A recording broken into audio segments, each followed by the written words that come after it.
¿Cómo tomó esas críticas que ha recibido Cabildo? La verdad que con sorpresa. Me resulta increíble las cosas que se dijeron.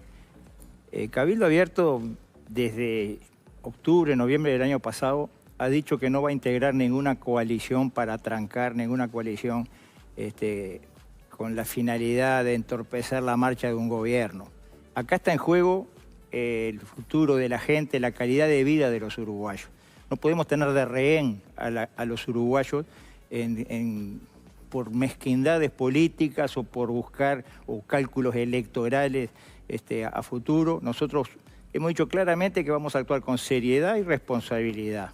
Los diputados de Cabildo Abierto, en forma coordinada con el partido, votaron la rendición de cuentas la semana pasada y la votaron a conciencia de que es necesario para aplicar determinadas políticas, para hacer determinadas erogaciones que estaban previstas en la propia rendición de cuentas.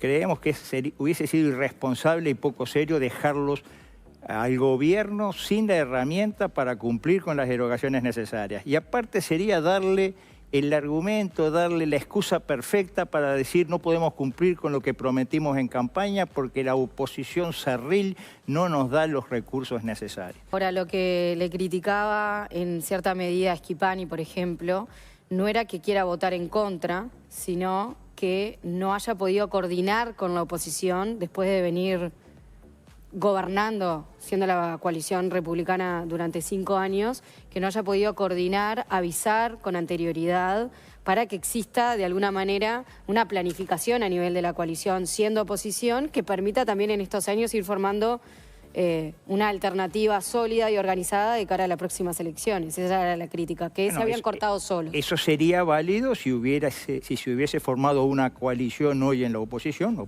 coalición que no existe. Existe en el discurso de muchos, pero no hay ninguna coalición para la oposición. O sea, ¿usted cree que para las próximas elecciones la coalición no va a existir? No. Para las próximas elecciones faltan 5 años o 4 años y va a correr demasiada agua bajo el puente como para hoy hacer vaticinios. Acuerdos electorales como los que hubo en el año 19 o en el 24 podrán hacerse en el 29, sí o no, depende de la marcha de los tiempos políticos. Decir hoy va a haber coalición en el 29 o no va a haber es totalmente aventurado. ¿Cómo sigue el vínculo, más allá de la existencia o no de la coalición, después de estas cosas, ¿no? Después, por ejemplo, Hugo Méndez tuiteó un pasaje de la Biblia en el que hablaba de Judas para tratar a Perrone. Un vallista, ¿no?, citando la Biblia. Bueno, además, lo trata de traidor directamente. Después usted pone cínicos e hipócritas, ¿no? Porque no los acompañaron también ustedes en algunos proyectos y ahora los critican por acompañar al Frente Amplio. ¿Cómo sigue una relación después de decirse traidor, cínico, hipócrita y tantas otras más que estuvieron en la vuelta? Yo creo que el mote de traidor es muy duro y yo diría que lamentable. ¿Traidor a quién? ¿A quién? ¿Al Partido Colorado? ¿A quién traiciona Perrone si hace lo que está convencido que tiene que hacer? Una crónica mediática ahí me pone a mí también habiéndome reunido con, no sé si con Sánchez o con Orsi. Son todas falacias, son todas cosas que sacan de la manga para generar la idea de que hay un pacto. No lo hay. Parece que hay mentes que no conciben que alguien pueda votar de acuerdo a lo que realmente siente y entiende que es mejor. Tiene que haber habido un pacto, tiene que haber habido algo a cambio. No, en este caso no hubo nada a cambio. Le pregunto lo siguiente. Yo estuve con usted en el comando de campaña la noche del 27 de octubre cuando Cabildo Abierto logró recoger del electorado apenas un 2%. 2,5. 2,30, 2,35 me parece, ¿no? Bueno, una cifra significativamente menor al 11% que había recogido en el año 2019, cuando todavía no habían gobernado y eran la novedad. Ahora, en ese momento, que usted estaba muy bajoneado, naturalmente, porque pensaba recoger más cantidad de votos, usted se mostró muy receptivo frente a la crítica de, bueno, tal vez haber sido el socio malo de la coalición, haber tirado siempre a contracorriente, le jugó a nivel electoral en contra y le hizo perder la confianza o el acompañamiento de gran parte del electorado. Se mostró usted favorable a esa hipótesis y ahora me llama la atención que esa crítica se haya prácticamente desmantelado y la primera actitud que vemos de usted en estas discusiones parlamentarias es volver a ser el socio malo de la coalición, en sentido figurado lo digo, ¿no? ¿Hay alguna interpretación o un análisis? Una por cosa ese no lado? quita la otra. El análisis que hice el 27 de octubre o que se hizo en los días o semanas subsiguientes, en buena medida es ese, el haber sido el díscolo dentro de la coalición, digo díscolo entre comillas, porque así nos llamaron, bueno, pagó un precio electoral grande cuando se polariza la opinión pública entre A y B. Bueno, lo que no es ni A ni B, a veces queda en el medio y paga el precio electoral. Pero nosotros no éramos ni A ni B, no éramos ni las propuestas que hace el Frente Amplio, que para nosotros en buena medida es el principal responsable de los grandes males que hoy tenemos, en tema de drogas, en tema de inseguridad, en tema de deuda, en todo eso está el Frente Amplio atrás, ¿no?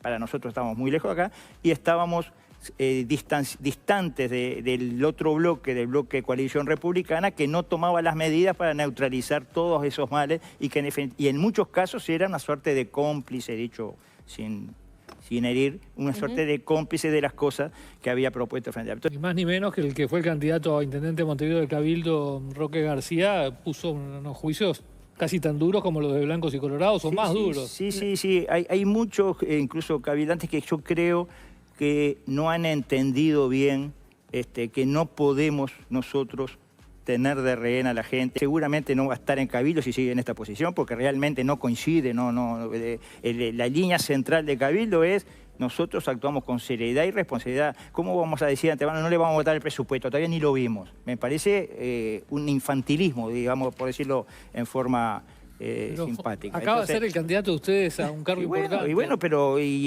¿cuántos hay militantes de Cabildo que pueden estar pensando cosas diferentes de lo que pensamos nosotros desde la conducción? ¿Pero no le preocupa seguir perdiendo simpatías? Porque este es un cabildante que se siente traicionado, de acuerdo a lo que publicó. Y dice que son varios los cabildantes que se sienten como él. Vienen de perder casi un 10%. No me preocupa, vamos a actuar siempre con coherencia. No estamos a golpe de balde a ver qué piensa fulanita, a ver si le gusta o no le gusta. Es entendible eso, pero me pregunto hasta qué punto no es contradictorio el hecho de poder incorporar miradas de propios cabildantes que son críticos y que eso también hace a la estrategia electoral del partido. Pero no es la forma criticar públicamente sin haberlo hablado.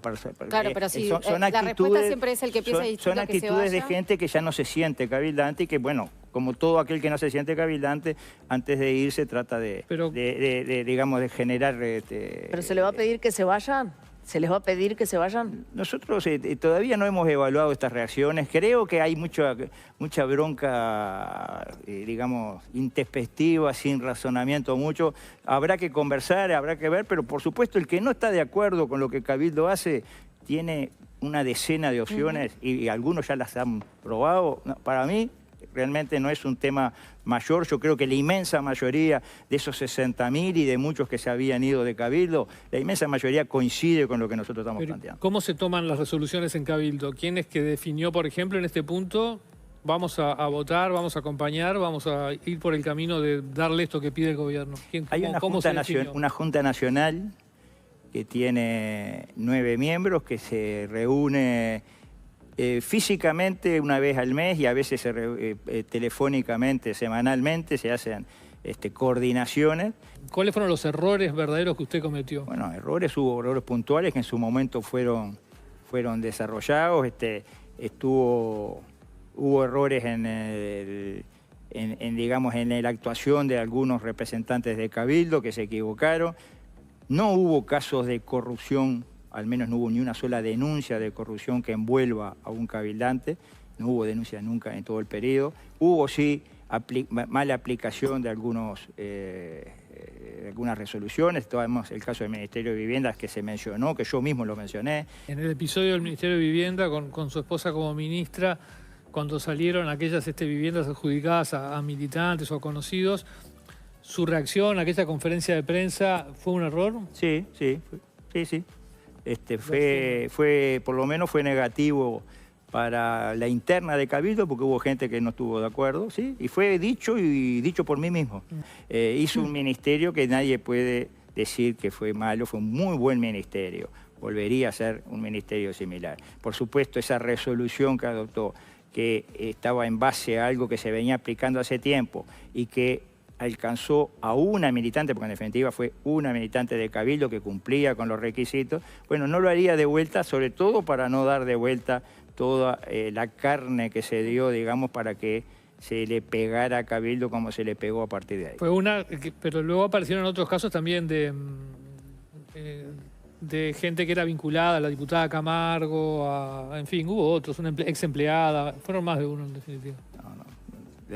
Comprobado, creo que hubo una investigación profunda y no se llegó a nada. Le preguntaba si a usted le importa o en algún sentido que desaparezca Cabildo Abierto, porque suma mucha más alejamientos que adhesiones.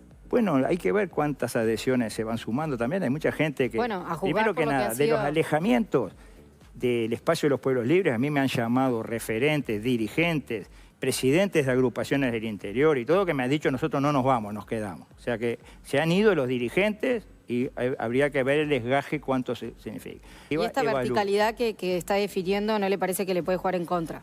Que puede expulsar más que atraer. Cabildo no ha sido un partido vertical, por lo menos tan vertical como el Frente Amplio o como Blancos o Colorados. Cabildo Abierto debe haber sido el partido más horizontal que hubo acá. Qué raro, porque justamente su sector se llamaba Columna de Lealtad y Unidad. Me parece que más vertical que eso... No. ¿Y cuál es el problema? Son nombres, son etiquetas que se ponen, pero eso... Bueno, Domenech explicó acá que respondía a la verticalidad. Yo creo que lo que importa es el accionar de Cabildo. Cabildo es el único partido donde los diputados votaron divididos, leyes, interpelaciones... Pero el que piensa distinto se tiene que ir. Tenían libertad de acción, donde realmente hubo democracia interna en un montón de temas, como no la hubo en otros partidos. Yo creo que en Cabildo se admitió que se criticara unos a otros, como en otros partidos a mí me cuesta creer que se admita. Entonces yo digo, eso del verticalismo de Cabildo, bueno, se ha impuesto, porque su referente principal es un militar, tiene que ser vertical. No, Domenech habló del verticalismo en esta mesa. Creo yo... Pero yo veía un tuit de Perrone, creo, reciente, que decía, discutiendo con alguien del espacio de los pueblos libres, diciendo, fuiste el primero en traicionar a Manini o traicionaste a Manini. O sea, otros partidos, los blancos van a votar ahora quién es el presidente del directorio y bueno, unos votan a Delgado, otros a García. Acá parece haber una cosa distinta, ¿no? Traicionaste a Manini, es decir, parece que ir por otro líder es una traición. No ocurre en otros partidos de esa manera. Vamos a entender, somos un partido nuevo que podemos no tener los 200 años de historia que nos lleva a actuar de otra forma. Nosotros solemos ventilar nuestras diferencias en la prensa antes que personalmente, y eso es lo negativo y lo que queremos empezar a corregir.